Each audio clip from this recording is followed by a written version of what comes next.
So this concept of augmented reality has been around for a while, but what really made it popular and mainstream was the idea of Pokemon Go.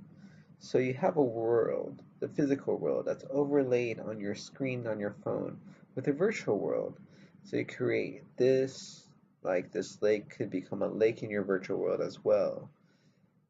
So I don't know if you've ever seen Tomorrowland, but there's a little ring that she could put on. And so that ring changes the world into this beautiful other world, but she's actually still in the real world, so she still has hurdles in the real world, like she gets wet because she goes into a lake.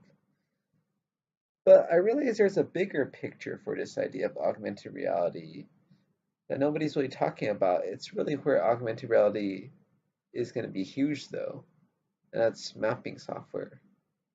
So Google Maps has now decided to put ads on.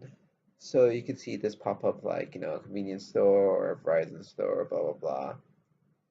But this idea that space is limited on a map, and how do you decide which shop to show? You can't show all of them because there's just physically not enough space. In the olden days, you had shops trying to advertise with a big storefront or a big sign on the freeway pointing in and out, 3 miles. But nowadays, when you're looking at a map, you're trying to look for directions or looking at where you're going. You could also have a little thing pop up.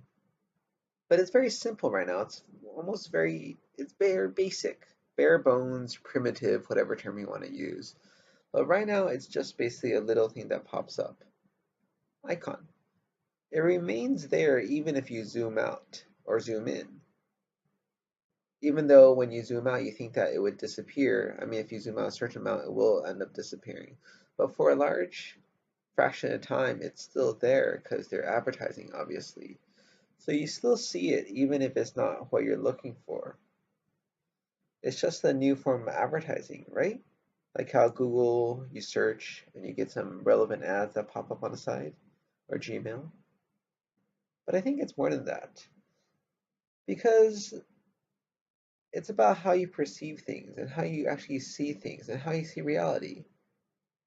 See, we see reality, those of us who use phones who've grown up in a modern world, shall we say, a world where maps are the norm. We see reality based on maps. So we have an idea of, this street is north, this street is south, this street runs parallel, this street is curved. But some people don't see it that way. Doesn't it seem obvious that, it's a blue dot, it has a little arrow, maybe it's a man on some things, but you have a point where you are here on a map. Everybody knows to look for that, right? On a map of a park, it'll show you are here, hiking trails, you are here, maybe a triangle in red, a little finger sticking this way. But when I was in India, in one of the ancient cities, and we had a tuk-tuk driver take us around, we tried showing him here, here, here on the map. And he looks at it, and it seems like he completely forgets about it because he doesn't use any information that we showed him on the map in terms of routing and direction. But I think it's not that he forgets it, it's that he never understood in the first place because he doesn't know how to read a map. Doesn't know what that blue sign means. Doesn't know that north is usually facing up.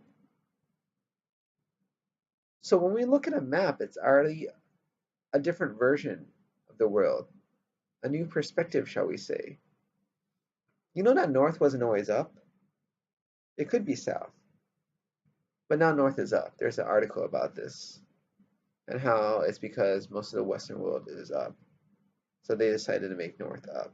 Because sometimes it was actually south, and it really doesn't make a difference.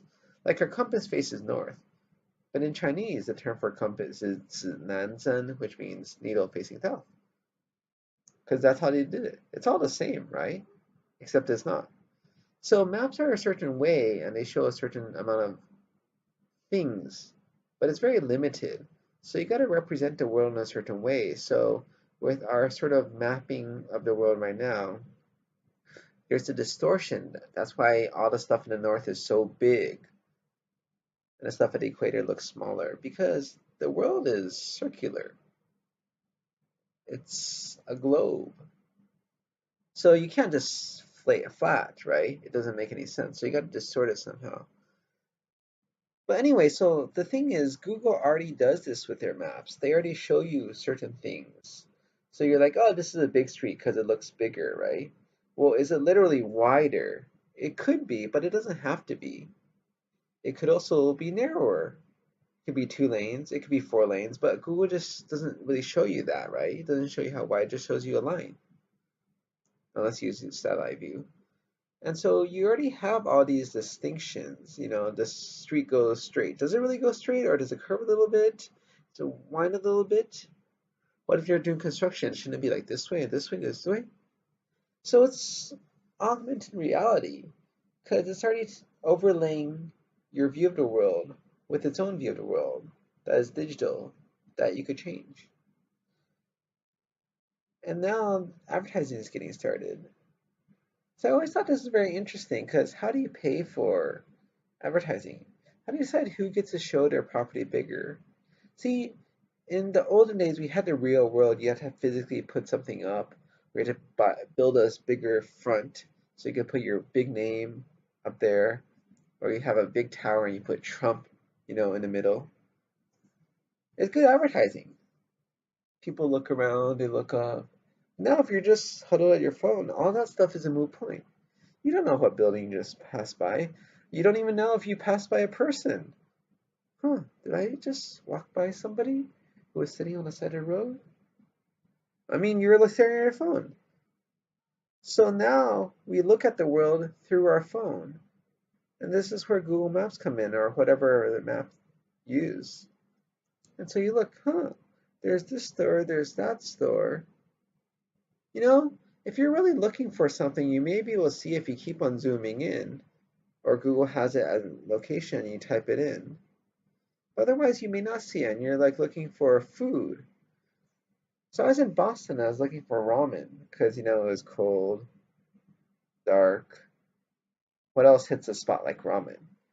But I realized that ramen didn't show up. Sure, this shop showed up that was, a mile north. That shop showed up a few miles east. But there's no ramen? As I was looking, I saw H Mart and I saw people sitting in the Paris baguette eating some soup noodles. So I was like, oh, maybe they have something inside of Warner Sanders Sapporo ramen. So they do have ramen, but Google didn't show me, because I guess they don't pay anything. But that's the thing. When you're looking for stuff, right? In the past, you scan, scan, scan, scan. You have to look through all this stuff, but now you just search. You skip the whole mile. You say there's nothing there. There's a lot of stuff there. There's even probably stuff there that you want to visit, except that you don't browse anymore. You just skip and search. And you decide whatever Google tells you is the truth. And you just go to it. So that's our new augmented reality. It's already here, it's present. And Google is using it for their own benefit.